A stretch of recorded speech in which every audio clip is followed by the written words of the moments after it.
afternoon, folks. Welcome back to Pleasant and Purposeful Torah, live with Rabbi Pinchas Levin, who's back in Wisconsin. Heard him took another even quick trip down to Florida. He's keeping himself very busy. He's always helping out wherever he's at. It's a joy to spend some time with him. So I'm just going to jump right in and say hello, Rabbi. Good to see you tonight. I see you're looking comfortable. I hope you're not as cold down there as we are here. I know we're starting to shift into winter. Fall seems to be a very short season here. How are you? Hi, Dan. I'm good. Well, Baruch Hashem. It is a bit cold outside, but inside it is comfortable. Thank God we have central heating here, so we're good. And a roof overhead. Yes. We have a roof. Yeah, you know, some things we take for granted, but we shouldn't. We have food, we have clothing, we have a roof. You know, that's enough. That's enough. What are you complaining about? No complaints here. Appreciate what you have. So, yeah, you got a hot topic tonight. You were going to talk about 4 categories of Noahides, and I have no idea which direction you're going to go, but I know it'll be pleasant and purposeful. How do you know it's a hot topic? Well, I don't know. It could be hot in the sense that it burns. I mean, I'm just warming up by the embers of the Chachamim here. It is. It's a dangerous topic. And before I even start talking about the Chachamim, first of all, this week, you know, we lost 2 tremendous Torah scholars from our world. They left this world, Rabbi Jonathan Sachs and Rabbi David Feinstein, 2 luminaries. And it was very painful. We're left without them, but we have to try our best. And that's really what's motivating me tonight to say this lesson is a feeling of responsibility. Because to be a rabbi, to be a spiritual leader in the Jewish people has responsibility. And sometimes it's really, really hard. And just to put in the context to see how severe the topic is that I'm talking about, by the times of the destruction of the temple, we are taught, I mentioned to you the story that happened of baseless hatred. Yeah. But what we are taught, it wasn't just an incident that happened with one person and the other. At that party, with the story with Kamsa and Bar Kamsa, that story that happened, all the rabbis were there. And nobody stood up and said, this is wrong, this can't happen. And it's a responsibility of the rabbi, even if it's not, it's very awkward sometimes. It's very difficult. It's sensitive, and people get upset. I can't tell you how many people already have blown up at me. They get upset at me. How could you say such a thing? You're going against this, you're going against that, and you shouldn't be a rabbi. Never. Well, that's a sign I'm a good rabbi when I'm getting that. Oh, good. Yeah, you got to see it that way. It's a dangerous thing. So tonight's topic, if anybody has the patience and perseverance to get through it, we're going to hit some major controversial things going on in today's day and age. But to do so, we can't do it head on. We do it head on, I'll be getting hate mail. I'll probably lose my job. You know, heaven forbid. So we're going to do it in the right context through the Torah, understand the depth, the beauty, the pleasant and purposefulness of everything going on in today's day and age. One topic, I hope we get to it, is about the mandatory vaccine. I actually wrote a responsa, a tshuva, my own responsa to the Jewish people about this mandatory COVID vaccine they're discussing giving.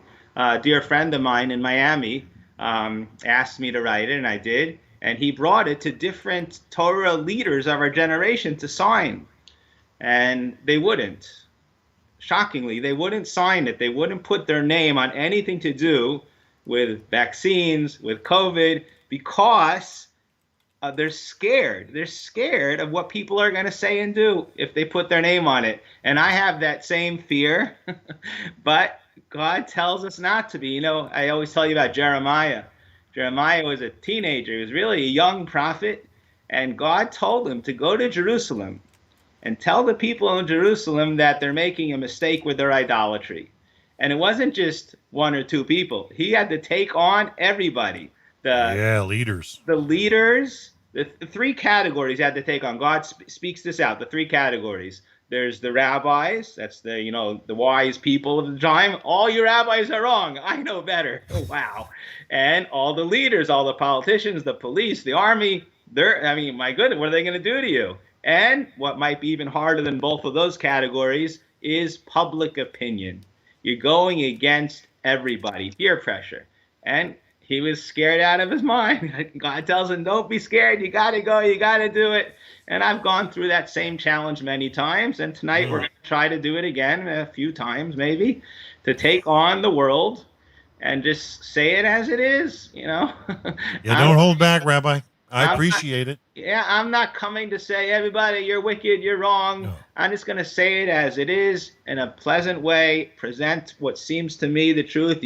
You're welcome to argue, to share with me your thoughts, but hear what I have to say with a little dignity, a little respect. But let's go to the Torah and we're going to go in a time capsule today. Okay, first of all, the title of the lesson, the 4 categories of Noahides. So you have no idea what that is? What are the 4 categories? Well, I know everybody who is alive today is a Noahide. You're right. It's really 4 categories of mankind. Now, the Jewish people have the same 4 categories, and the non-Jewish, well, it's 4 categories of life, the 4 letters of God's name, the 4 elements of everything is 4. So there's 4 categories of the Noahites. We discussed the one similar with my 3 sons, with Noach and his 3 sons. But we're going to bring it out in a little different context, the context of what's going on in the world today, which is, we don't like to say the word punishment, but there's very tremendous difficulties going on, a lot of pain and suffering going on, and let's discuss that. The pain and suffering in the world can be divided into 4 categories, and I'll refer you to scripture in the book of Exodus, chapter 15. This is on the song that the Jewish people sang after they saw the Egyptians were dead. They all drowned in the sea. And scripture describes how they drowned. And there's chapter 16. Chapter 15.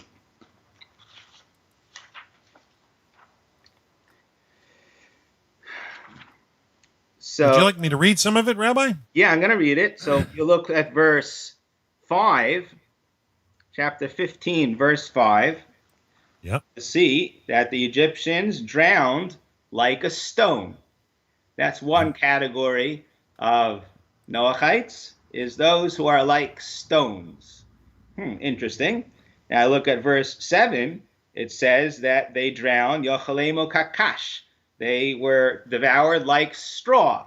So you have one straw, one stone. I'm sure people are thinking the next one's going to be made out of wood. You know the story with the straw and the wood and the stone. You don't know the story. I don't know the story. The 3 little pigs. Aha. Okay. Yeah. Yeah. And the big bad wolf came. Sure. Okay. Got it. Well, that's not this story. So we had... and we got the stone, and the third of the Egyptians, 4 categories of Egyptians. The first thing we're talking about is 4 categories of Egyptians, but it's really the whole world. In verse 10, we see that the Egyptians drowned in the sea like lead. Wow. So which one was it? Was it straw, stone, or lead? Well, I'll tell you what our sages tell us here. I'm sure people read it and think, wow, it's just a flowery song, whatever, different parables, straw, stone, who cares, whatever.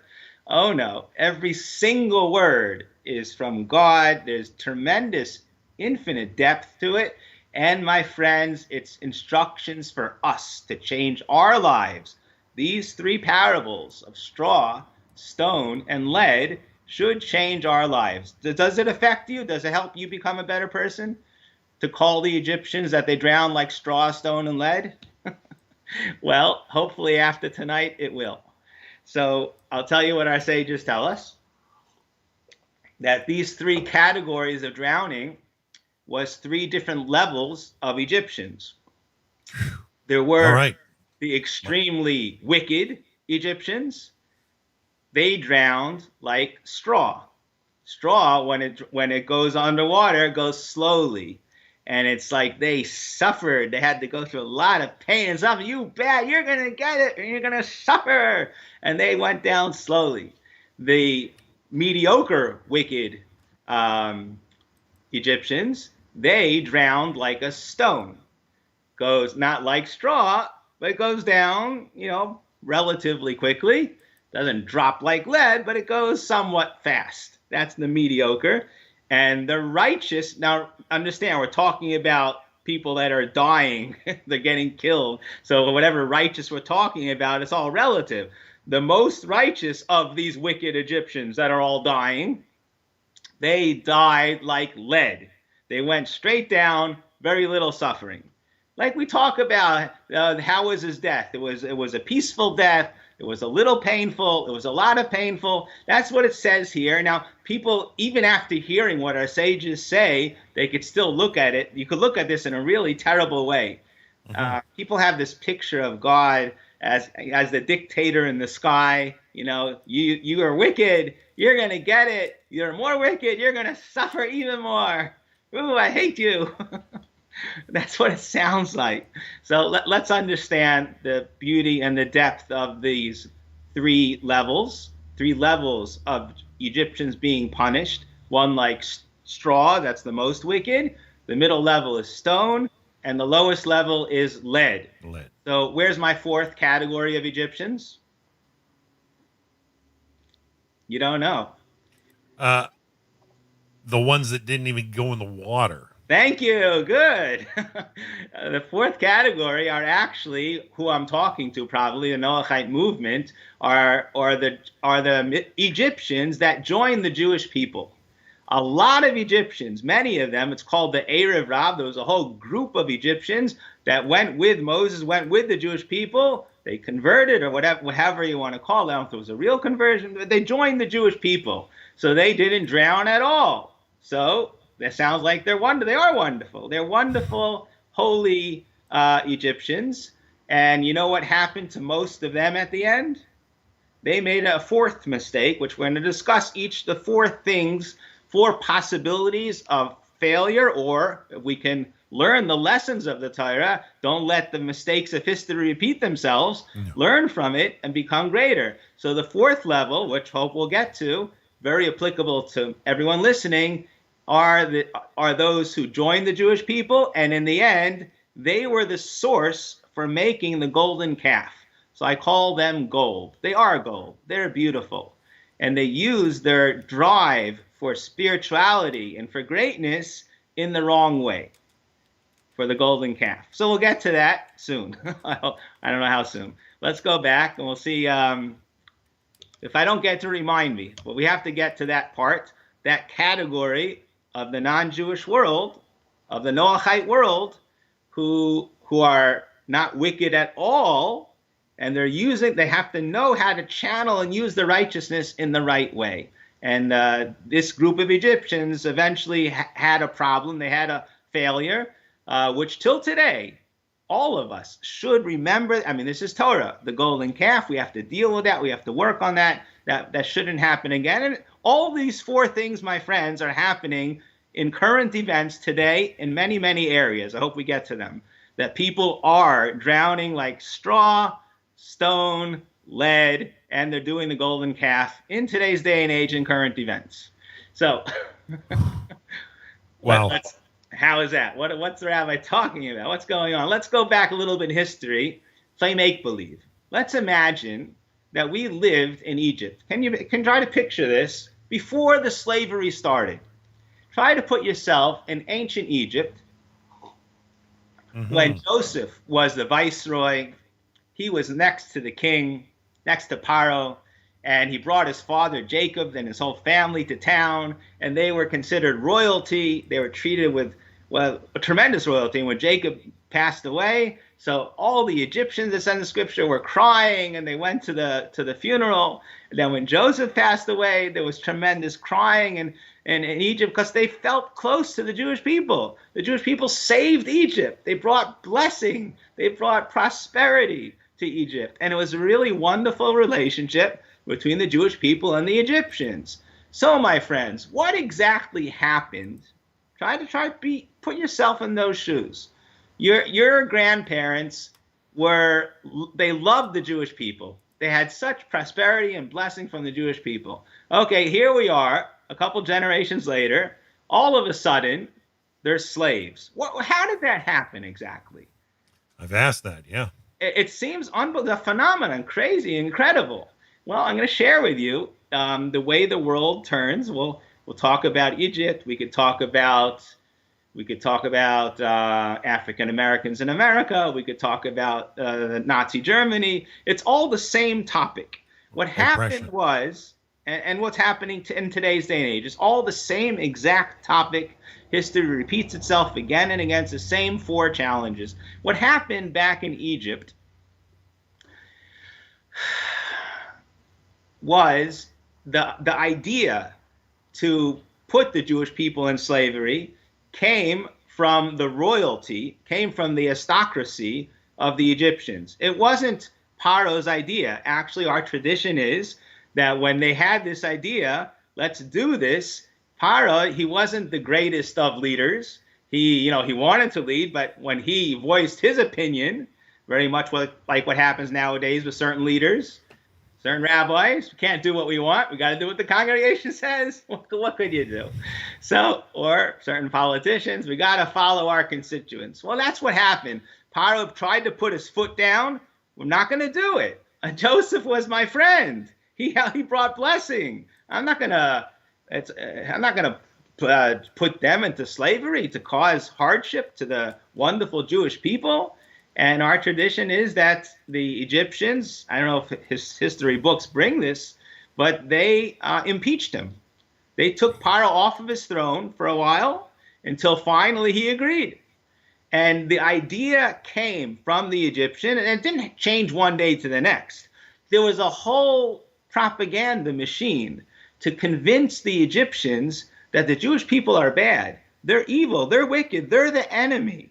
We have to, if we don't do something about them, it says this in Scripture, if we don't do something about them, then Yifrats, they're going to take us over. They're going to destroy us. They're trying to conquer the world, these Jewish people. We got to do something about them. Wow. And they started spreading these rumors around the Egyptians. Panic, yeah. Fear works that way. The fear. What's going to be? They're killing us. They're going to destroy us. And it didn't happen one day to the next. It happened slowly. First, they got the Jewish people to listen and to start working, and it got worse and worse. I don't know all the details, but I do know this. It was gradual, and it was manipulative. It was through propaganda, lies, and it wasn't that everyone agreed right away, as Paro himself didn't. So there was the aristocracy. That's one category of the Egyptians, was a sin in running of the country. That I would call, everything in Judaism. The four categories, by the way, in Judaism and life is CEBT. We always talk about this. Cognitive. We have to have our awareness, our understanding, our intellect, our spirituality. Then there's the emotional. There's the behavioral.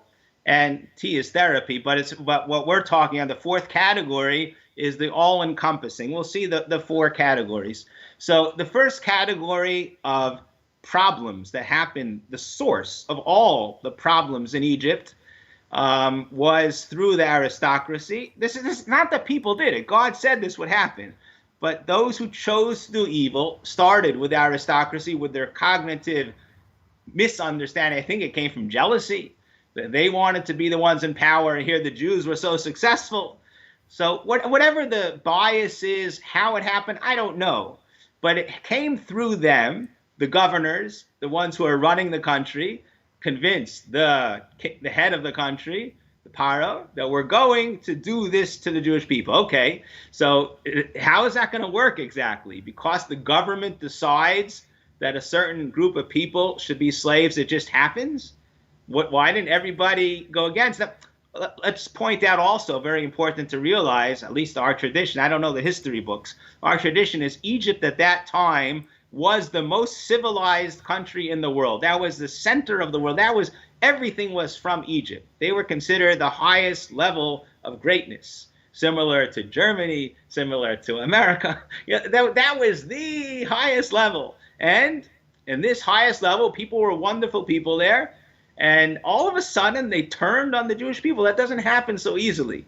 So it started from the aristocracy. They needed two more stages to deal with the Jewish people. They had to get the military. They had to get the enforcers. You have the judges, the governors, what should be, but then you have the enforcement, the shoitrim, the police. We have to enforce this. We have to have the taskmasters, the ones with the whips. We have to actually carry it out. That's the second level. And the third level, as they say, the good Germans or the good Egyptians, the rest of the populace of Egypt that went along with this. They didn't stop it. The general public were not the governors. The general public were not the taskmaster. They weren't with whips. But they were complacent. They didn't stop it. Why? It came through the propaganda. They were feared. Who's going to speak out? Who's going to stop it? Well, indecision, yeah. It's very difficult. I'm going to say something. Everyone's going to blow my house up. No, you're a Jew lover. You're this lover. Throughout history, whenever they're trying to destroy one group of people, so you express like what happened in America with the Civil War. There was such hatred towards Lincoln because he cared about the African Americans. How dare you care about them? We hate you. And people are scared to death of speaking out against the propaganda of the time. It's crazy. But you always have your Schindlers, those people who do take a stand. Or I think in Nazi, it was Denmark, where they actually took in Jews. They helped Jews. You have people that this is wrong. We will not be part of it. Sometimes at personal risk and personal danger. And there were very righteous Egyptians that ended up joining the Jewish people. No, we're not with them. We're not going to go against you. We're with you. And those are the four categories of Egyptians before they ran after the Jewish people. We have the aristocracy, the ones who made the government, who made the decision. We have the police force, the army, who enforced the decision. We have the general populace, who most of them were complacent. And we have those who were defiant, took a stand, and became part of the Jewish, connected to the Jewish people. So those are the three levels, which I call straw, stone, lead, and gold. Why? Why are these four straw, stone, lead, and gold? Well, let me tell you a little bit about straw. What do you know about straw? Well, I spent a decade in the Midwest, and all I can say is, yeah, they feed it to cattle. Yeah. Well, that's really what I want to get at. I'll ask you a question. I ask a lot of people this. It's something that we really should think about. What is I think most of mankind are infatuated with grass. It's incredible. In your front yard and the backyard, you spend time and money to have this beautiful lawn of this green stuff. Why? What is so wonderful about grass? I think it's a basic question. Is it really so beautiful? What is it that everyone loves about the grass? Rabbi, I hear today in this day and age, a lot of people are into what they call grounding. Walking barefoot and connecting with the earth. Whether it's on a beach, but grass is unique. It gives us a sense of connection that you don't get from wearing shoes all the time. The grounding you can do on the beach. It doesn't have to be with grass. There's something about grass. I've been pondering this a long time. Well, I know the dogs that walk in my neighborhood sure love it. Yeah. It's nasty. It is. It's good for the dogs. But I think mankind enjoy the lawns. I know many people know dogs, and their lawn is a big deal to them. I'll tell you what aroused me to this question. It was in Israel. The seventh year of the Shemitah, in Jewish law, we're not allowed, God says, you don't work the land. We leave the land for everyone to take. Right. Shem runs the world. Everything belongs to everybody. That's when we're all communists. Communism, everybody can take everybody's stuff. That's on the seventh year. I'm not in charge. God runs the world. The rest of the time, we're not communists. It's my field. You get off my property. But on Shemitah, on the seventh year, everyone can come on the property. We're not allowed to work the field to make profit. There is no profit. We can't make it better. However, God tells us this. We are allowed to do things on the field to prevent loss. if I don't water it, the stuff is going to die. I'm allowed to water it. I don't have to let it die. I can't start planting and harvesting. I can't do that stuff. But I can prevent stuff from dying. I can water it and take basic care of it. So the question was asked from one of the greatest luminaries of our generation, who I was privileged to be with him many, many times, Rabbi Yashiv, who lived in Mea Shearim. This is an angelic human being who studied Torah day and night, unbelievable. I don't know how many hours, like 20 hours, all the time, deeply immersed in the study of Torah. And somebody asked him, on the 7th year, are we allowed to water grass? And meaning, to prevent it from dying. Normally, if a plant will die, we're allowed to. And he said, no, you can't water grass. Because by him, in Mea Shearim, you know what grass is in Mea Shearim? You've never been there. It's in Jerusalem. It's a very old city. Grass is like a few strands of grass between some bricks and the wall. You know, there is no lawn. There's not a single lawn in the whole Mea Shearim. So he never knew what a lawn was. So he said, water grass? Of course you can't water grass. You can't do things for a land. So my Rebbe, my teacher, when he heard this ruling, he said, there's a misunderstanding over here. It's not possible. And he went to Rabbi Yashiv and he said to him, does the rabbi know that people spend a lot of time and money planting and growing and taking care of a lawn? And Rabbi Yashiv was shocked. And he said in Yiddish, "Was, a Zevi Blumen? You mean they take care of it as if it's a bunch of flowers? They look at grass like flowers? So of course you're allowed to prevent them from dying." He couldn't believe it. It's grass. Why are you taking care of it like it's flowers? But okay, if you want to take care of grass like flowers, then of course. So that's when that hit me. You know, really, I think he's right. Why would anyone treat grass like flowers? But we do. We treat grass like they're flowers. It's just grass. Why are we putting so much into it? Rabbi, I've been on some beautiful golf courses, and yeah, they're sculpture. Beautiful. I'm trying to go into the depth behind it. God made it beautiful in our eyes. Why? Why is it that we connect to it? There's something about it. So I'm going to share with you some really deep thought. I think it's true about this. So to understand why people enjoy looking at a nice lawn of grass, let me first share with you another deep understanding of the human psyche.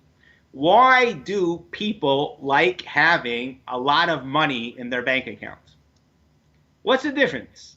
I mean, you have a house, you have food, you have clothing. What's the difference how much is in the bank account? I mean, if Hashem will take care of me, I have for tomorrow. What's going to be next week? I don't know, but Hashem will take care. I'll be okay. I'm not missing anything. What difference does it make if the bank has 1,000 or 100,000? And yet it makes a huge difference to people. So this is not me talking. I'm going to share with you what the Vilna Gaon, the Gra, explains. Unbelievable depth in a human desire. There's something called taiva. That's when you need something. I need food. I need clothing. I need shelter. I need it. That's a very powerful animalistic drive. We got to take care of our needs. There's another drive in a person called chemda, which is I want to have a lot of money. Why? Why do you want all that money? What does it do for you? It's quite an incredible drive. Nothing was accomplished having the money in the bank. So he explains it with something we could relate to. If you've ever seen a baby when they're nursing. Of course, yeah, of course. It's a very beautiful sight.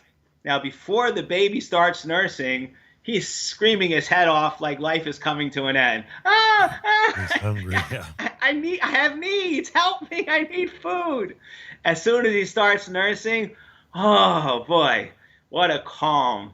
He's getting his nourishment. Now, what's really fascinating is when the baby's finished, he's completely full. He doesn't need to suckle anymore. He's still going to cuddle up to that area. He likes cuddling up to his mother's bosom. Why? What does he gain from putting his face there? What are you doing that for? You're not drinking. Comfortable. Well, so the Gra explains this is Taivanchem, the desire for your needs. That's all powerful. We'll do whatever necessary. I got to earn a living. I got to stay alive. I'm going to get my bread, my clothes, my shelter. I got to have that. Money in the bank, that's a different drive. That's the drive like a baby cuddling in his mother's bosom, he explains, which is the feeling that I got money in the bank. If I'm ever hungry again, here's my bank. Here's my stockpile. I'm okay. That's why I love being around here, because it brings back the memories. Through this money, last time I needed food, I used this money, I got food. And if I ever need again, here I am. It's that wonderful feeling of satisfaction. I'm taken care of. So that's one preface to understand grass, to recognize the human psyche of a pleasure, a calm of having your future needs taken care of. I'm good. I got money in the bank. I got my mother's bosom over here. I'm good. If I ever need another suckle, I'm set to go. It's a wonderful feeling. Now that's preface one. Preface number two, really important to recognize that every single thing that exists on the planet, we're talking about millions of creatures, animal life, birds, fish, everything that exists on the planet, our tradition is, every single thing is in the human being. A person is a olam katan. It's like you're a miniature world. And every aspect of existence, plant life, animal life, the dirt, everything, there's something to learn. It reflects from godliness about you. It's in the book of Job. I could see godliness from myself. You could see it. You connect to it. Someone actually showed me an article, a secular article, who shows this phenomenon. If a person has a physical ailment, there's certain parts of nature. You start looking at that part of nature, like a person has anxiety, you look at the sea, that might calm you. So other things, you look at flowers, other things, you look at animals. If a person knows there's different characters, parts of the world will calm you. When you see how the world is functioning in a pleasant and purposeful way, you also will. You connect to it. That's why it's so important, even if you live in a city, get out once in a while. Look at nature. You got to connect to nature. Yeah. I spent, like I told you, a long time in the prairies, and it was flatland as far as the eye can see. And if you were in the city, if you stayed in the city, you knew you were in the city, you could normalize a little bit. But if you went to the outskirts of the city, they called it the land of living skies in Saskatchewan. You could see the clouds coming from 500 miles away. That's how flat the prairie land was. That must affect you. Oh. So everybody has to get to know themselves, their character, and which parts of nature you need to see. Sometimes you need to see those prairies. Sometimes you need to see the sky. Mountains, yeah. Mountains. And if you know nature and you know yourself or others, I've had people come to me. They had a problem. I said, you got to go to the beach. You got to go to a forest. You got to know the person and their need to connect to nature. So with that in mind, with those two prefaces, one, that there's a certain calm and joy of having your sustenance before you. Having money in the bank brings people joy. Even though nothing happened. Money went in the bank. Whoop-de-doo. So what? You feel wonderful. Why? Because you could feel what will be. The same way it brought me pleasure until now, I'm good to go. Like a baby cuddling on his mother. That's a feeling. Number two, we are the world. Every human being is connected to the entire world. So it's actually a beautiful sefer. I have a book written called Cheshbon HaNefesh. He describes different animals of the world and shows how their character traits are in the human being. Every animal, we have those traits inside of us. There's many statements of our sages about this. It's core in the Torah, this concept. So that in mind, exactly what you said before, in as much as grass, weeds, this is food for animals. This is food for a major part of who we are, sheep, cows, a major part of what every person should be. God tells us those are what we bring for sacrifices. We connect to God through cows and through sheep. That's the food. That's their food. That's their nourishment. So we're not going to go down and eat the grass. Adam did in the beginning when God said to Adam, it says in Genesis, Ve'achalta es esav hasada. Yeah. Originally, God told Adam, you will eat from the grass. You're going to eat grass. And our tradition is when God said that to Adam, Zalgu einav d'mais, he started crying. You know what he said? He said to Hashem, Ribono Shel Ani v'chamayri loicha ve'evus echad. I and my donkey, we're going to sit on the grass together and eat, me next to the donkey. Now, it doesn't mean the donkey is wicked or evil. It's because a donkey, chamor means the word chamor, which is a donkey. In Hebrew, everything is what it really means, is chamriut. It's materialistic. It's nothingness. A donkey has no motivation. He has no drive to do anything. You got to push him to do anything. He's not interested. And he said, I'm going to be on the field like an animal. I have to be separate from animals. So, lo niskara daita, he wasn't appeased until finally God told him the curse, through the sweat of your brow you'll eat your bread. Then he was appeased. Well, we're not going to go into those details right now. The point I'm bringing out is that grass, or tevin, straw, is animal food. Animal food, well, first about the grass, brings people pleasure. When you see the food, you have the same pleasure of having money in your bank. It's just a really good feeling. It connects to that animal inside of you. How, if I would ever be an animal, I'm all set to go. If I could bring my cow and my sheep there, they could graze, and then I could eat them. I don't know. It's in your psyche. It's in the back of your head. There's something beautiful of having a nice lawn of grass. It's the same kind of joy of having money in your bank. It's a pleasure of having your needs taken care of. It's not your physical, practical need, but it's something inside of us. The animal inside of us has a good feeling. There's grass there. So it's a parable. Grass is a parable to a nourishment for animals, for the animal in us. Let me refer you to another verse in Psalms and Tehillim. I think it's 92. The psalm we say on Shabbos. Mizmor Shir L'Yom HaShabbos. Psalm 92. I'm just pulling it up, Rabbi. Got it.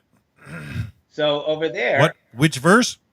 It says, I don't know the number of verse, but you could find it. It says, B'frayach Rashayim K'mo Esav, the wicked flourish like the grass, like the weeds.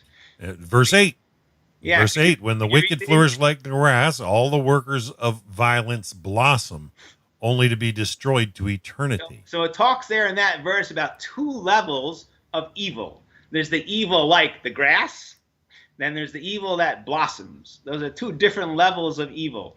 The evil like the grass that will be destroyed, they can't be in this world, that's the grass represents the nourishment for the animalistic drive. The nourishment means in our parable of the Egyptians, it's referring to the aristocracy, the government. They're the ones who bring us our rules, our mandates. They guide us in how to live. That's our nourishment. What should we do? How should we live? So if their nourishment is messed up, that's called in the verse Asim. That's like weeds or grass or straw. It's dried straw. It's not being used the right way. That's why this level of wickedness is referring to the aristocracy. If you look at where we're talking about in Exodus, those who sank into the water. Right, chapter 15. Straw. So what does the verse say? Which people are we talking about that drowned like straw? Just take a look. It says, Uveroiv ga'oincha, we talk about God in your greatness, your haughtiness, ta'arois kamecha, all those, you're the greatness, you're the haughty, you're the one above. So in your greatness, they felt like they were devoured like straw.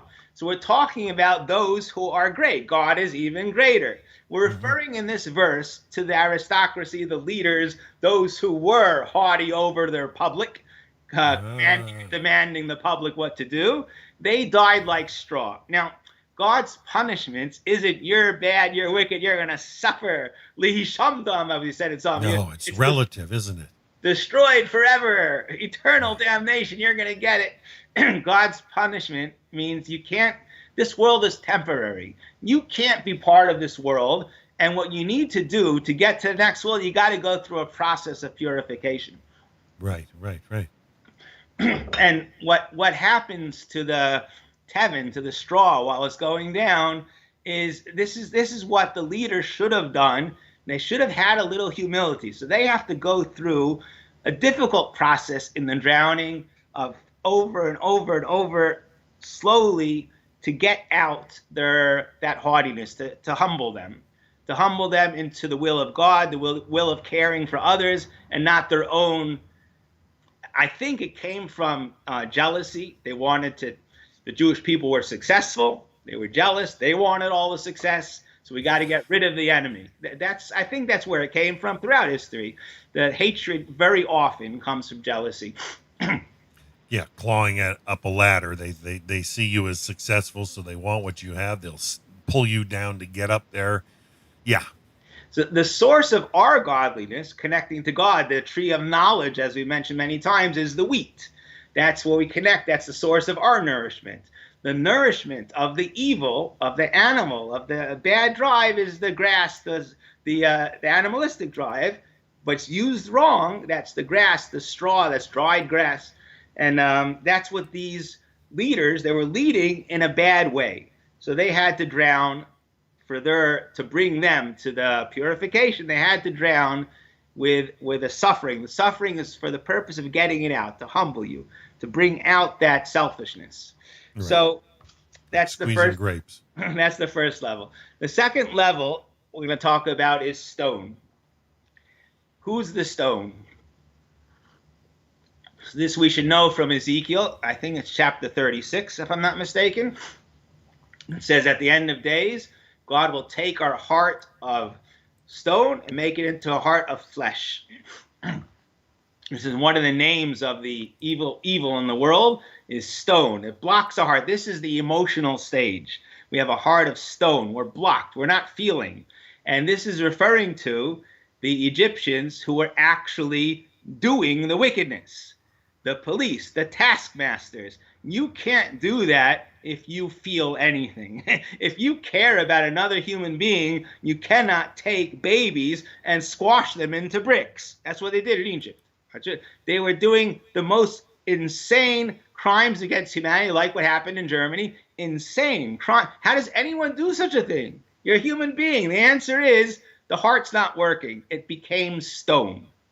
And that's this level of evil, the ones who are actually doing the acts of violence and crimes against humanity, carrying out.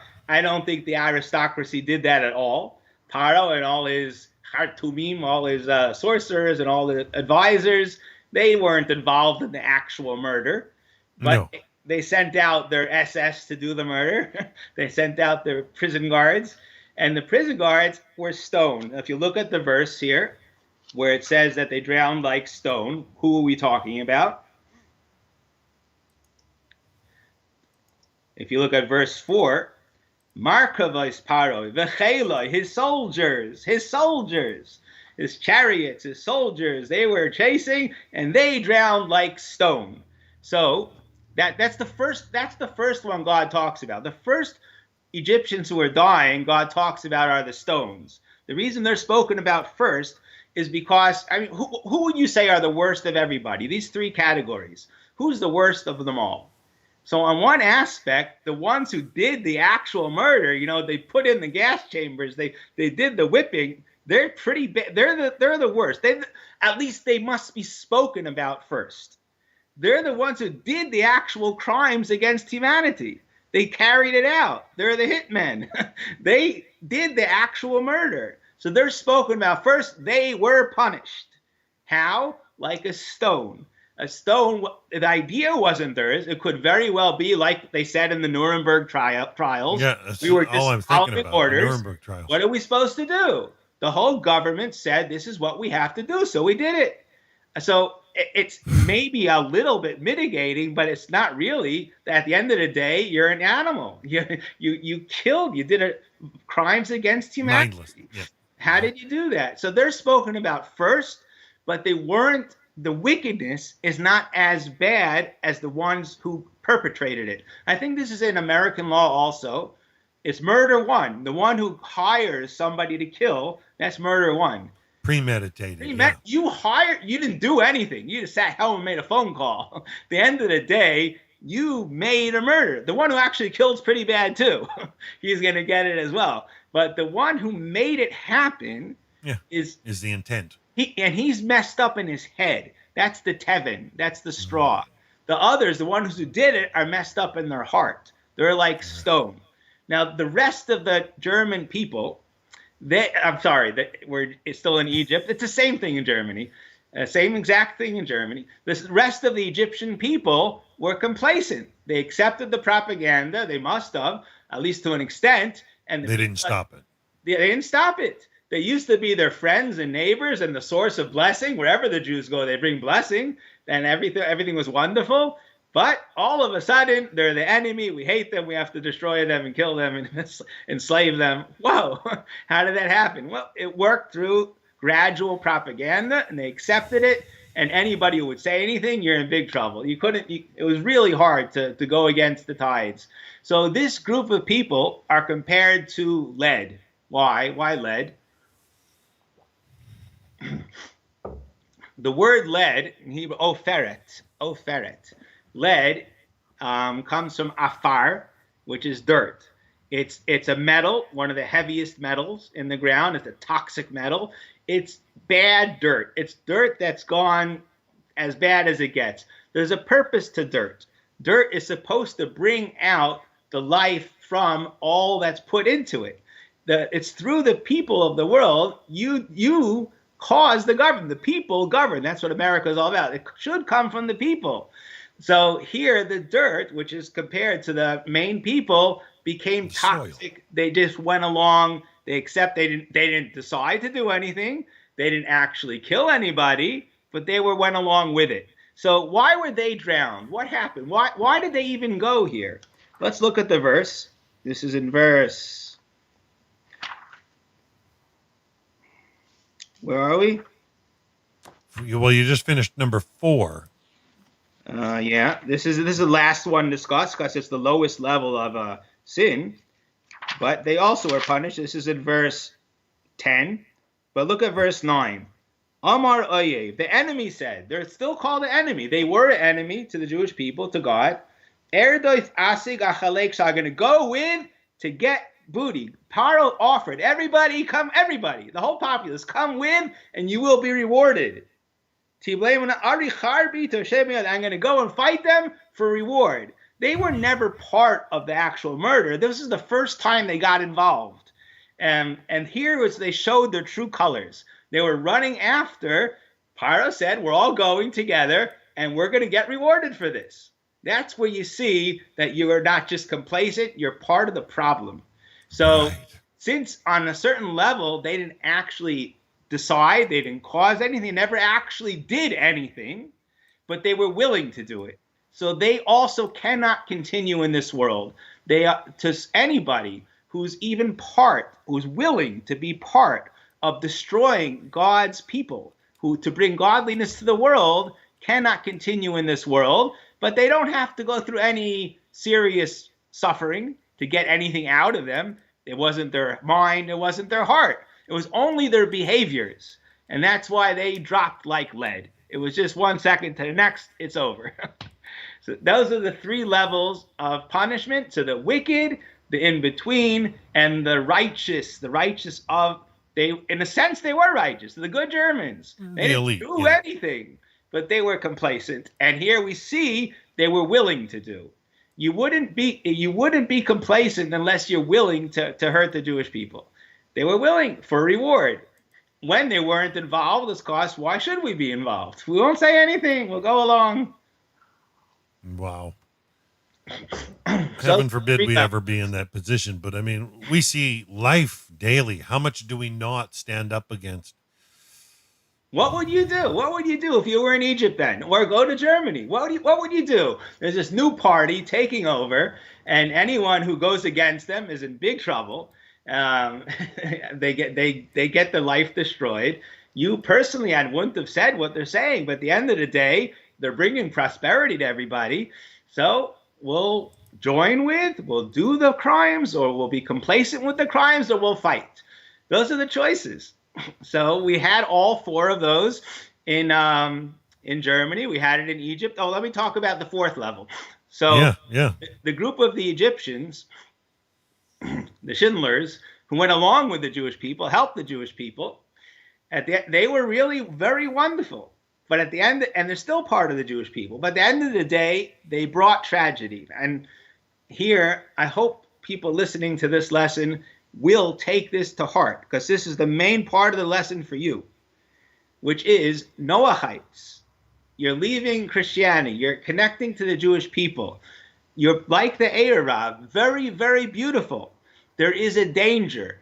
The danger is what they did, because they're so motivated for purity and righteousness. They're gold. You're gold. You're all gold.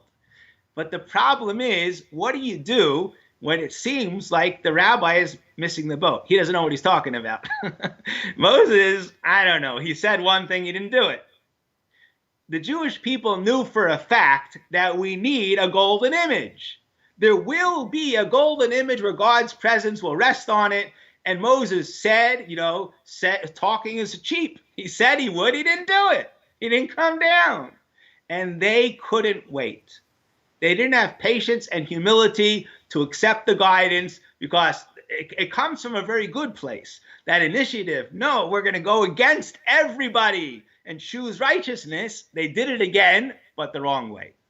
They went against the Jewish people and chose righteousness, which was wickedness. It was the wrong kind of righteousness. It wasn't what God said to do. He didn't say to make that image. They took the wrong image. They made a ox, a calf, instead of the cherubs. So if you'll be true Noahides, get yourself a spiritual guide. Get yourself a Moses. Get yourself a rabbi. Connect to him. Then be all that you could be, and you'll see the cherub will come from you. You guys are gold, but you got to bridle it, to calm down, a little humility. Don't start doing things against the rabbis, against tradition. I know so many Noahides, they feel they know better, and it's coming from a good place. They got rid of Christianity. Rabbi, I could read the Bible myself. I know what to do. So that's the danger for Noahides. Yes. Rabbi, I know that I have got so much room to brush off that chip, if you will. But if I may ask, Yes. when we're aware of a multifaceted debate where there's two sides to a story, has to be one way or another, and we see indecision. I wasn't sure if it was yourself or it was somebody else who shared with me not that long ago about the way rabbis can get into discussing iron sharpens iron, and it can seem, and some of us long to have truth brought out. When we do that with a rabbi, it seems out of bounds, right? We shouldn't be doing that. But when a debate is a debate is a debate is a debate, or when there's clear sides that are going to get dropped on a scale, I just know there's many topics that are multifaceted, have clearly two sides that aren't ruled upon in halakha. I know they're not. There might be principles that begin to become a part of the matter, but there's lots of data in this world. There's so much room for humanity to grow. I know we need the intellectual and the true virtue of the rabbis to continue, but yeah. Well, a true rabbi has the humility also to learn from his students. He doesn't just say, this is what I say. I don't even want to hear what you have to say. You're just a Noahide. No, a rabbi doesn't speak that way. He listens carefully. He humbles himself, and he learns from his students. It brings out. There's never dismissive. So here, too, the golden calf, I'm not blaming. It's not only the Egyptians' fault. at the end of the day, there was a miscommunication, a misunderstanding. There should have been greater clarity, better communication between Moses and the Jewish people. There was a mistake that happened. So it's not only their fault. There was problems, and whenever there's a problem, it goes two ways. There's plenty of blame to put out there. But the danger for the Noahides, what they have to deal with is don't jump to conclusions. One thing I would say is talk to your wives, because the Noahide wives, none of them said to do the golden calf. They said don't do it. And that's a real problem. Someone just posted on Facebook, name one thing that men do that makes women angry. So I answered the golden calf. What I mean is it's these people have this ridiculous ideas. Men do it all the time. Let's do this. A crazy, impractical idea. If you would just talk to your wife about it, she'd explain why it's not practical. You can't do that. So that's what happened by the golden calf. It's a humility that Noahides need to have. It's a major problem in the whole Jewish people, but specifically in Noahides. They're the ones who started it in the desert. And the blame goes also for the Jewish people. As you're saying, the rabbi needs to humble himself, listen to what the Noahides saying, be part of the discussion, like the iron clashing back and forth, hear them and come to a mutual understanding. That should happen with Noahides also. So very often you'll find rabbis speak to Noahides with a certain haughtiness. That's also a problem.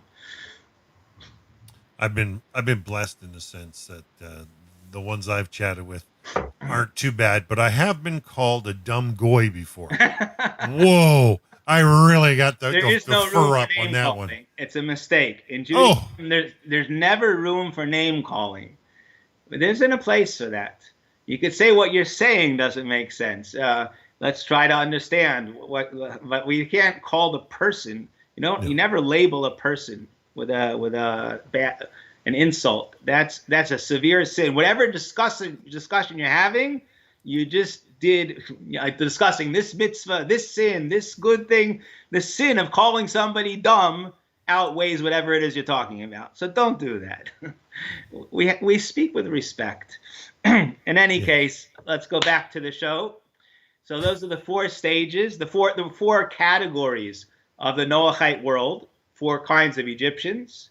There are challenges. There's a challenge, those who are in this world primarily to be governors, to be the cognitive awareness, how to run the country, to be the leaders, to be the guiders.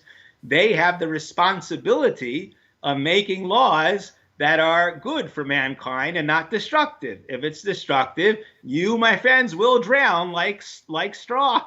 You have to be caring about others in the way you govern the world. Those who are involved in carrying out, though are part of law enforcement, they're part of police or army, it's a great part of mankind. For them, the challenge is they should work on this all the time, of being caring, of having a heart, work on your feelings towards others, kindness and mercy, and carry out the judgment only if it's the right thing to do. I'm not going to just follow orders. I'm going to challenge. I've seen this many times. Police said, no, I'm not going to do that. It's wrong. I can't follow such an order. Well, let's talk about this. So it's a very difficult challenge. But yes, that is a challenge for a second category. And those who fail that will have to go through a procedure of drowning like a stone.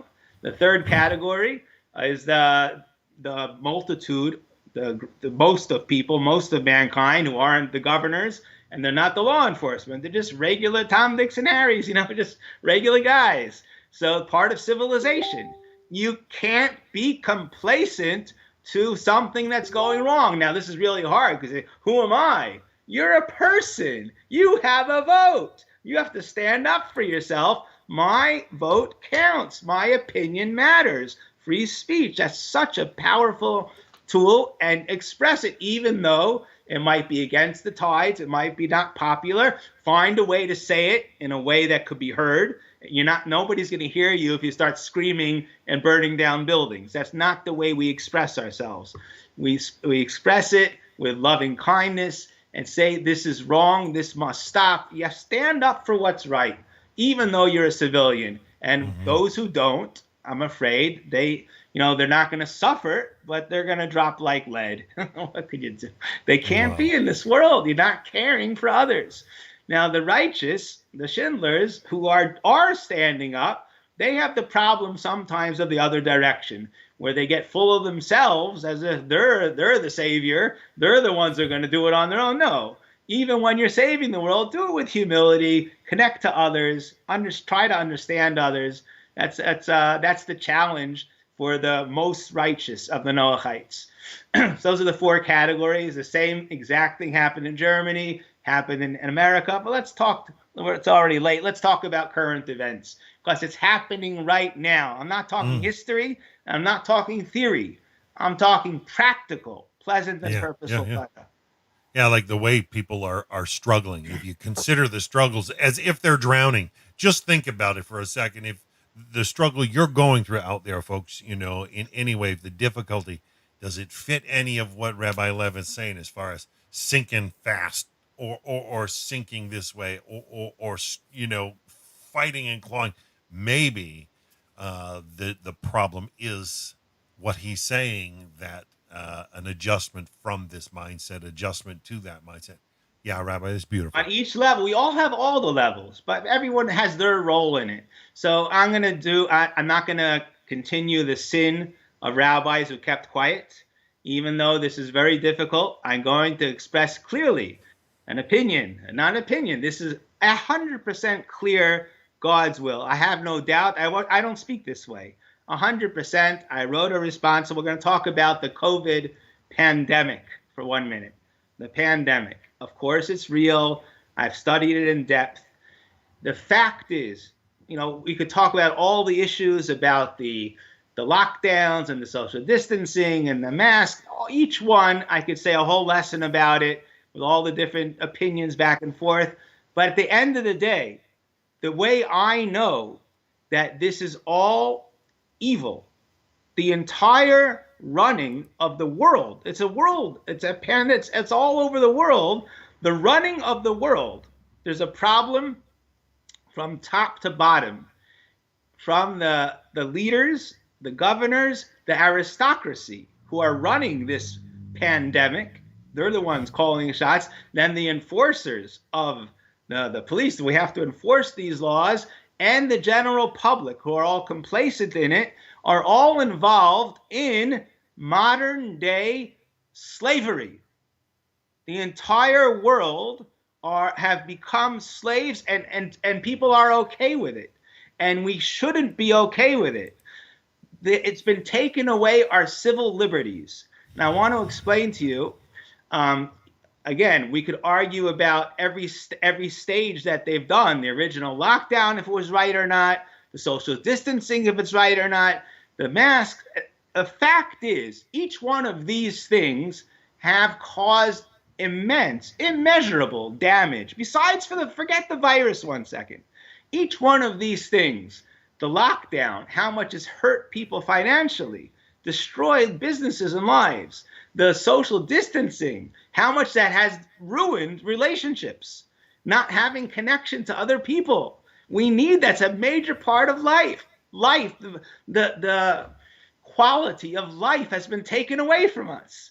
The masks, to connect to people with a smile, to basic decency. We've lost it all. And all of this because of the virus, this pandemic. Now, why they're doing it? There's a lot of people saying they're gaining from it.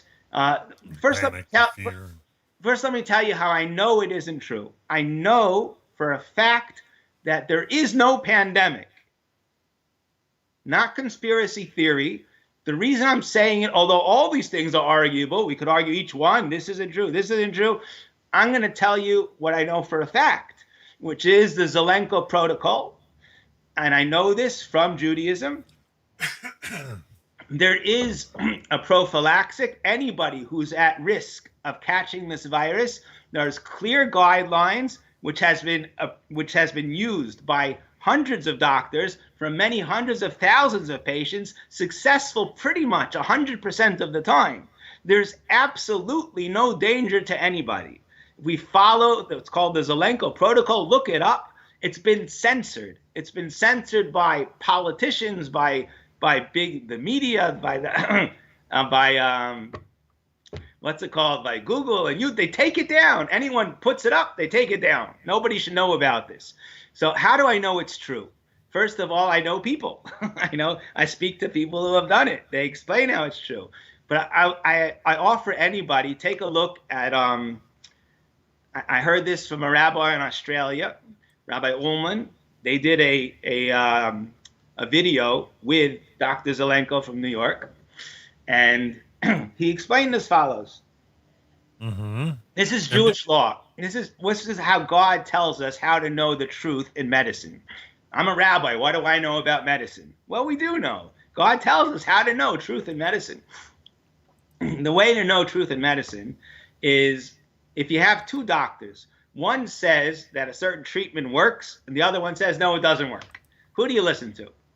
So the general principle is you listen to the majority. You listen to bigger experts. Those are the concepts we deal with, the majority and bigger experts.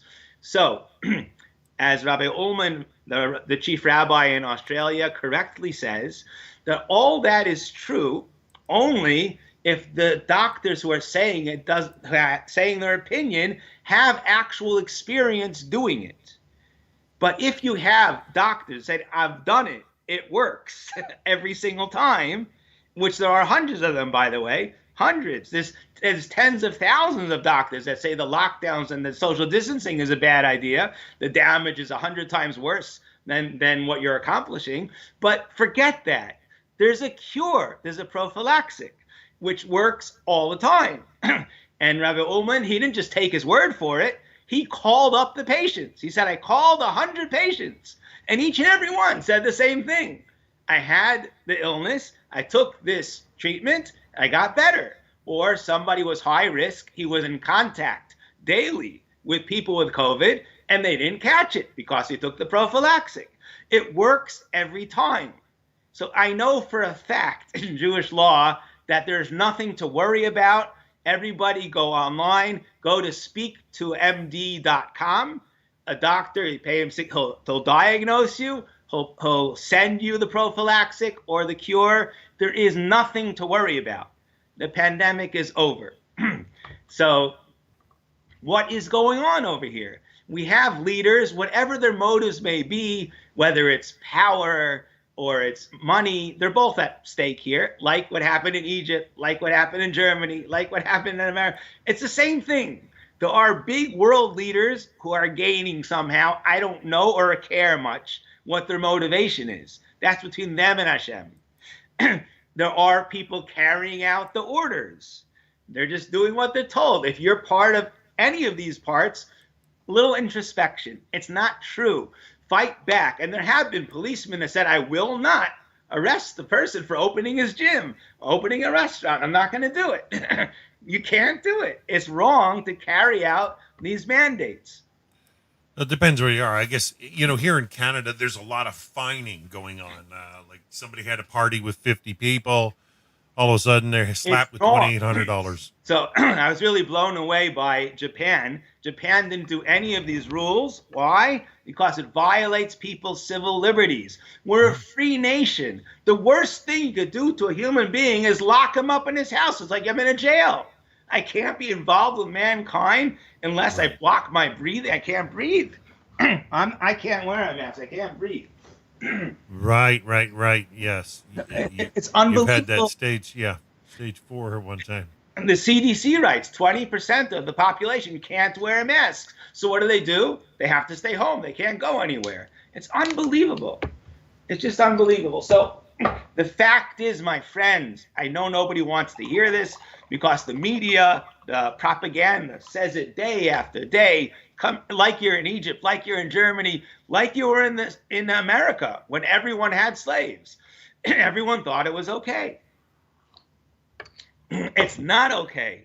And even this, I know also many people don't think it's okay, but what am I going to do? So I'm going to share with you now. My friend in Miami asked me to write a rabbinical responsa to the Jewish people, to anyone who listens. If you want, ask me privately. I'll send you a copy of it, my response. But I'm going to tell you now what it is, that it's absolutely forbidden for anyone to take the coronavirus vaccine. I know I say that, oh no, the rabbi, he's going against everybody. So let me explain.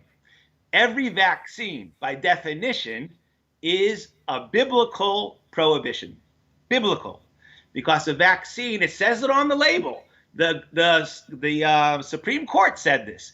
Every vaccine is dangerous. It has side effects. You're putting toxins into your body.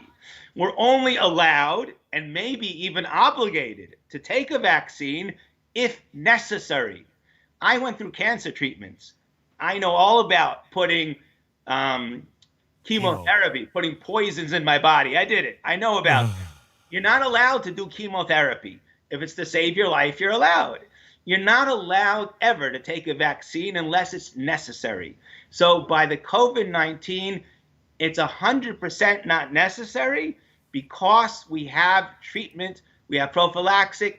It's not a problem at all for anybody. Now, another reason, even for those who are stubborn, no, I don't believe it, it doesn't work. It does work all the time. But even for those who are, you have a completely separate reason.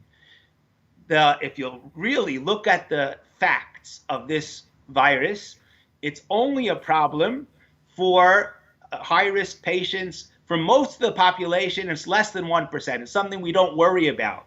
We're certainly not allowed to do something dangerous to prevent something very, very rare, which is very rare that it'll be dangerous. We shouldn't stop the flu. We shouldn't stop something that's not dangerous at all. Why would I want to do that? I'm putting toxins in to stop catching a cold.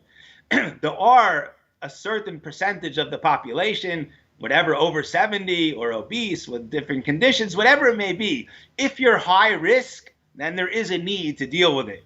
Now, as I said before, deal with it in a healthy way. But my second point is there is no vaccine for those people because the vaccine is being tested on the healthiest of mankind. It is not proven to be safe for the vulnerable. So nobody's allowed to take it until we have, I don't know, guinea pigs of thousands of vulnerable people that took it and everything was okay. We don't know that'll ever happen. If it happens, we could talk. But right now, nobody vulnerable is allowed. And anyone not vulnerable, you're not allowed to take it because there's no need to take it. It's not dangerous. So 100% nobody could take the COVID vaccine. No, I'm going against the entire world. I know that. But what am I supposed to do? That is 100% the guidance for Torah. So my friend took my letter, took my verdict. Right. And he brought it to great rabbis. They said they're scared to sign. They agreed that I'm right, 100% right. They said that. He is 100% right, but we can't put our names on it. They're scared. I'm also scared. What am I supposed to do? What am I here for? I have to tell you the truth. So anyone listening, I know you think I'm a quack and you know better. No. What would you do in Egypt? What would you do in Germany? What would you do if you were back then? You're in the same boat now, my friends. At the end of days, God is putting all of us through slavery. We're taking away our civil liberties. We can't be there. Governors are telling me what to do. A chutzpah. Who gives you a right to tell me what to do? They're telling me I can't leave my house. I have to distance and be. Who are you to tell me? I know they're playing up on the fear, Rabbi, very much. It's exactly what happened in Egypt. Oh, it's like 1984, George Orwell. Oh no, they're going to kill us, the Jews. Oh no, the virus. And because of that fear, look, everybody's dying. So we have to do these emergency measures for months on end, even though it's destroying mankind. It's destroying every part of our being. Our whole existence is getting destroyed. So everybody, whatever level you are at, most people, I believe, are the last level. We're regular guys. Me and you are regular guys. And we'd like to just be quiet with the rest of them. But no, as much as you could, I protest. Sign the petitions. This is wrong. It came out just recently, the Great Barrington Declaration. Finally, doctors got together. Over 45,000 American doctors got together. This whole lockdown is wrong. Stop it. You can't Yeah. do these things. Yeah, Well, the psychological effects are so starting to weigh in. everybody, get out of the propaganda. You're being put into slavery. There's terrible wickedness going on. That's one example of where we're going through the same thing. Are you straw, stone, lead, or gold? Whatever level you're at, overcome this challenge that we have and bring the cherubs, not any of these other things. Bring the cherubs. Be gold and bring the cherubs. Let me give one more example. Oh, for sure, Rabbi. That's a crime against humanity that we're all part of to an extent. There are those who are making the crime against, they're destroying people's lives. The governments, the officials who are making these mandates, it's a crime against humanity. Like in Germany, like in Egypt, they're destroying people's lives. And anyone who enforces it is like the guards who are enforcing mandates that are destroying lives. And the general populace, which I must say, a great deal of the general populace can get angry at you. Many of them are very nice and pleasant. They don't want to do it either. Like the Goodger, what are you supposed to do? I was just on a plane today. The person next to me said, yeah, you don't have to wear a mask. It's okay. People do it because you have to do it. Because that's what they say. But they don't really believe it. It's just, what are you supposed to do? So take a stand, everybody. Speak out. No, we don't need to do this. So that's one example. I'll give you another example, which is much, maybe even worse than this. I don't know. Yeah, I guess it is worse than this. Actual crimes going on. I said a lesson about this, I think it was yesterday, Veterans Day. I gave 3 examples of the crimes going on in the world today. So one of them is the virus. We have to stop the propaganda. There is no danger. Stop destroying people's lives, making people slaves, taking away our liberties. Stop it. Stand up for being free, for being godly people, being loving and caring. Give the handshake, give a hug, stop with the stupidity, and take care of those who are sick. Give them the prophylactic. It's healthy. It's good for you. Nothing will go wrong. It's vitamins. Take care of yourself. I wrote a wonderful article on this topic, if anyone's interested, A Healthy Vaccine, explaining different levels of health, how to take care of your spiritual, emotional, physical health, and you won't have this virus at all. Every way to deal with the virus. So another topic. Do we have time there? You have time for another topic? No, for sure, Rabbi. You know what? I've got, plenty of time. You go ahead, sir. Another topic I want to discuss is something I'm really shocked by. Living in America all the years, one of the greatest blessings of being in America, as I spoke about on Veterans Day, to appreciate our soldiers who gave us freedom. The most wonderful country. For a Jew in America, it's the most wonderful country. We have freedom. And we feel safe. I grew up in an anti-Semitic area. There were all the time insults, people saying things, but I wasn't scared. You know why? Because I'm in America. No one's going to do anything. We got police. We got government. They're not going to do nothing to me. I was also, God's on my side. I'll be okay. But I wasn't scared of the hatred going out in the world. We're living in a world today where a lot of this is hidden from the mainstream media, but there's been riots and crimes happening in many, many cities. I don't care about politics. I never care about politics. They happen to be mostly Democrat, but that's not the point. It doesn't matter. Any city where the governor is not only, he doesn't stop it, he tells the police to stand down. And what bothers me even more than that is Americans are doing crimes. They're doing crimes. They're breaking into stores, stealing. I'm watching a video. Another human being is going and taking somebody else's things. You know, the flood came because of that. We don't take other people's things. And there's thousands of people doing this. And the government is behind it. They're okay with it. They're supporting these movements. They're telling the police, let it happen. People are getting destroyed, their livelihoods, their lives. Like, how is that going on? I know the president has offered many times, let me stop it.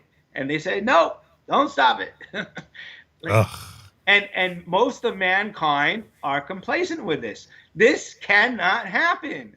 And people are donating. I know many, many wonderful Jews, wonderful Germans who are donating to these movements, who are committing the violence. And the words that they say is so appalling. They say it's mostly peaceful. Mostly peaceful. There can't be anything not peaceful. So I was just in Florida, Governor DeSantis of Florida, he said the way it has to be. He said in Florida, we will not have one case of riots and violence, not one. Any single thing happens, will be prosecuted. We're going to have police there, nothing will happen. That's the way America has to run. Governors that are allowing it are the straw.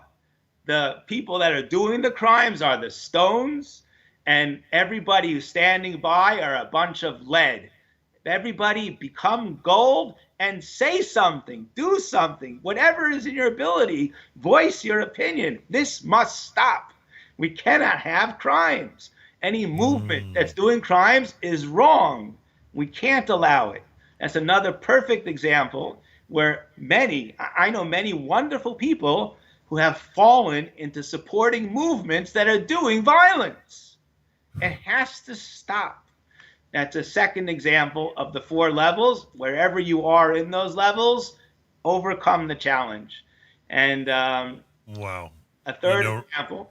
Rabbi, I heard another rabbi say about you must pick a side on a matter. You must do it because if you don't, you enable injustice to continue. Now, if you make a bad decision, learn from it quickly and change. Turn around and change. But if you don't make a decision, you're enabling the unrighteousness to grow. Everyone needs to speak out. Speak out in a nice way, not in a hurtful way.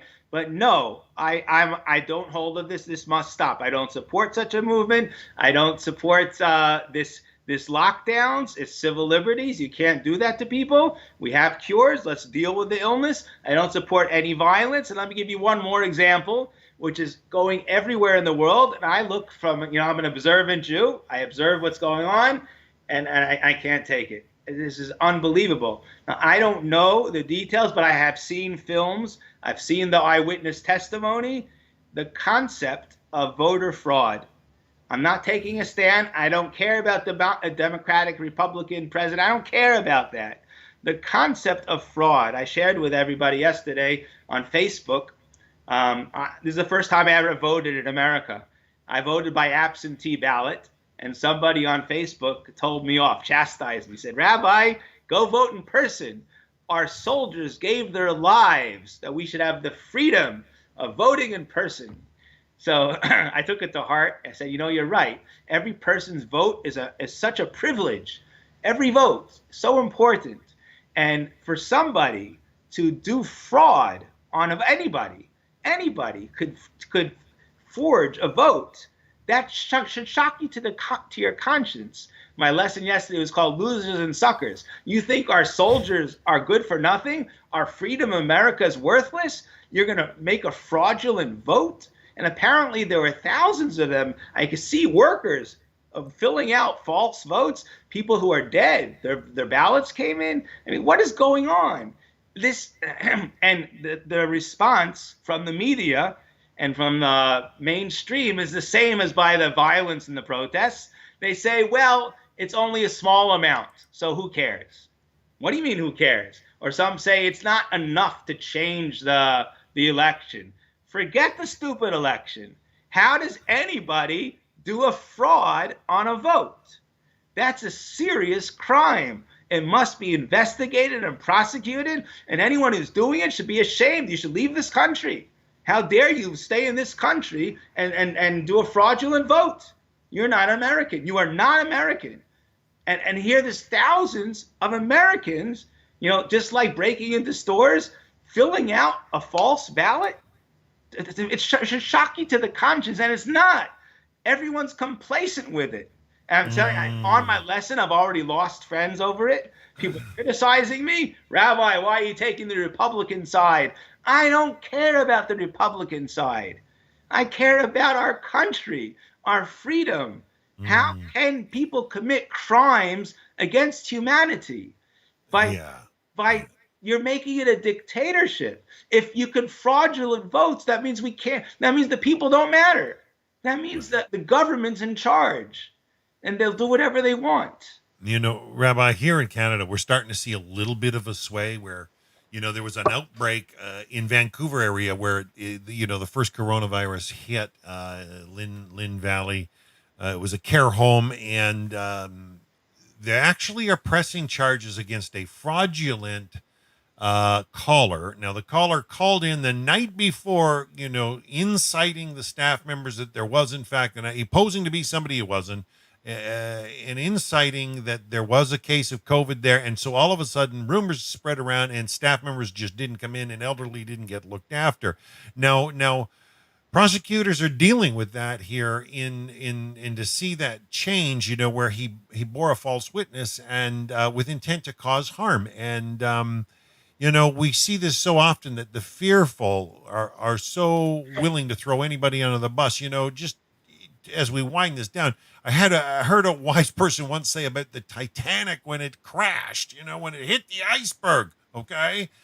There were three types of people, and there were those that stayed cool and calm and began to address the situation because the boat, was taking on water and it was going to sink. And then there were those that were just freaking out and panicking, like, lost all control. But then there was a whole other group that just pretended it didn't happen. And I mean, the human mind does overload at a certain point. But in reality, unless the light of Torah is shining, unless the wisdom is getting through to their brains, they're not making the right decision. And I want to thank you because you really, with this straw, with this stone, with this lead example today. It's the same with the voting. I'll give the example. Apparently, it wasn't individuals who came up with the fraud. This was calculated. There were people in charge making it happen. Those are the straw. The planning, those who are making the fraud, the ones who carried it out, did the actual fraud, they are the criminals. Like with the protests. The protests were organized. It was planned that there'll be riots and destruction. Whoever planned it are the anarchists, they're the straw. The ones who did the actual crimes are the stone. And the rest of us that are listening to the news of mostly peaceful or mostly not fraudulent, we are complacent and we are a bunch of lead. Everybody wake up, become gold, and don't become gold for a golden calf, which many are doing. They're becoming gold on their own without godliness, and they're starting to fight back. That's not the way we do it. We do it in a godly way, like cherubs. We bring God into this and we deal with it, like you're saying, in a calm and respectful way. This has to stop. We have to deal with this the right way, in a godly way. So that's the lesson tonight, is see the truth. We're living in such incredible darkness everywhere, and people are falling, they're drowning on different levels, and even those who are succeeding, they're not doing it in a godly way. So my friends, my students, let's all be gold, and let's build cherubs and bring godliness to the world and fix all these problems. Rabbi, that's so beautiful. I'm going to end it on that note. Pleasant and purposeful Torah with Rabbi Pinchas Levin. Rabbi, thank you for today's message. It's been a joy. Hopefully we get to continue next week, but that's at your discretion. We're going to leave it till then. So until then, folks, have a wonderful, wonderful evening.